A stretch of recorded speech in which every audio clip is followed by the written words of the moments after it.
أعوذ بالله من الشيطان الرجيم. بسم الله الرحمن الرحيم.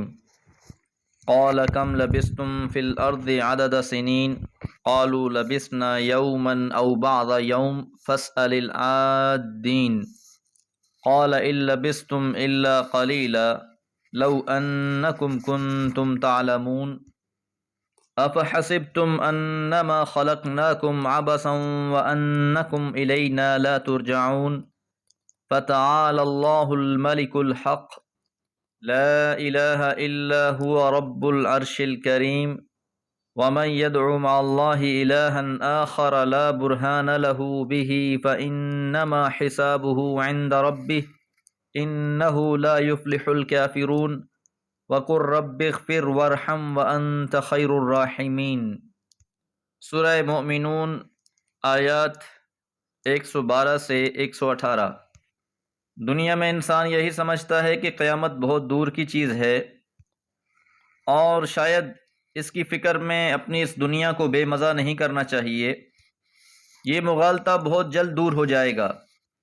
جب سور پھونکا جائے گا، انسان دوبارہ زندہ کیے جائیں گے، تو وہ عرصہ جسے وہ بہت طویل سمجھتے تھے وہ پلک جھپکتے ختم ہو چکا ہوگا۔ قال، کہے گا کہنے والا، کم لبثتم فی الارض، کتنا ٹھہرے رہے تم زمین میں، عدد سنین، سالوں کے حساب سے۔ دنیا کی زندگی میں کتنا عرصہ تم گزار کے آئے ہو۔ قالو، کہیں گے، لبثنا یومن، ہم ٹھہرے ہیں ایک دن، او بعض یوم، یا ایک دن کا حصہ، کہ جب اٹھائے جائیں گے تو ایسا محسوس ہوگا کہ شاید دنیا کی ساری زندگی ایک دن تھا یا ایک دن کا بھی کچھ حصہ تھا۔ فاسأل العادین، یہ بات شمار کرنے والوں سے پوچھو، جو دنیا میں بڑا حساب کتاب رکھتے تھے، ان سے یہ سوال کرو کہ وہ کتنا عرصہ ٹھہرے رہے یہاں۔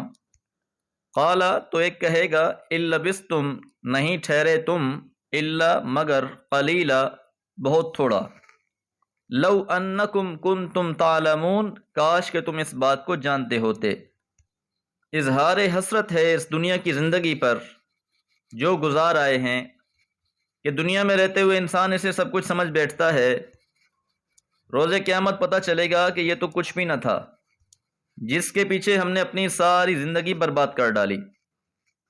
یہی مضمون سورہ طٰہٰ میں بھی گزرا، یتخافتون بینہم ان لبثتم الا عشرا، کہ وہ آپس میں سرگوشی کریں گے کہ بس تم ایک عشرہ ہی دنیا میں رہے ہوگے۔ اسی سلسلے میں ان کا زیادہ دانا اور سمجھدار شخص کہے گا، اذ یقول امثلهم طریقۃ ان لبثتم الا یوما، جب ان میں سب سے زیادہ ہوش والا یہ بات کہے گا کہ بس تم ایک دن دنیا میں رہے ہوگے، تو انسان کو ساری زندگی ایک خواب معلوم ہوگی۔ تھا خواب میں خیال کو تجھ سے معاملہ، جب آنکھ کھل گئی تو زیاں تھا نہ سود تھا۔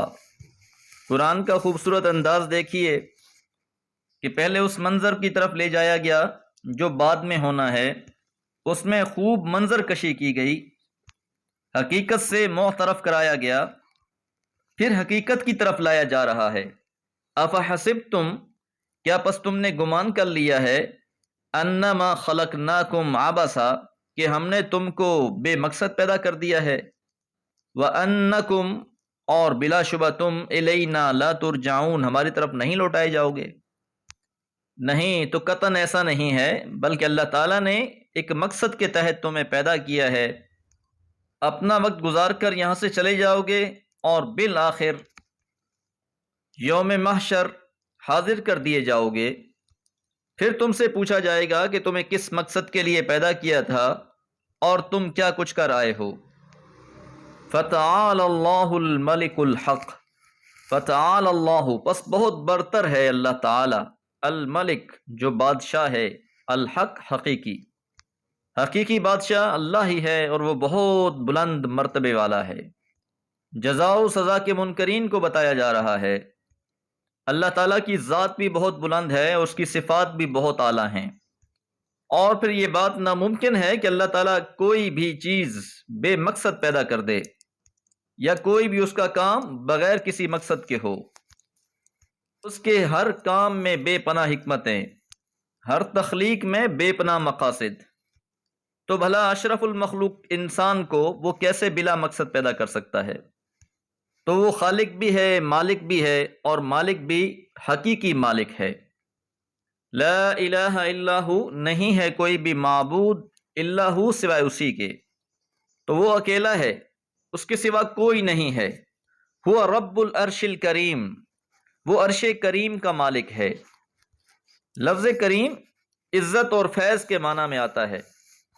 وَمَن يَدْعُ، اور جو بھی پکارے گا، مع اللہ، اللہ کے ساتھ، الہًا آخر، کسی اور الہ کو، لا برہان لہ بہ، بس کوئی دلیل نہیں ہے اس کے پاس اس بات کی، فإنما حسابہ عند ربہ، پس یقیناً اس کا محاسبہ، اس کا حساب اس کے رب کے پاس ہوگا۔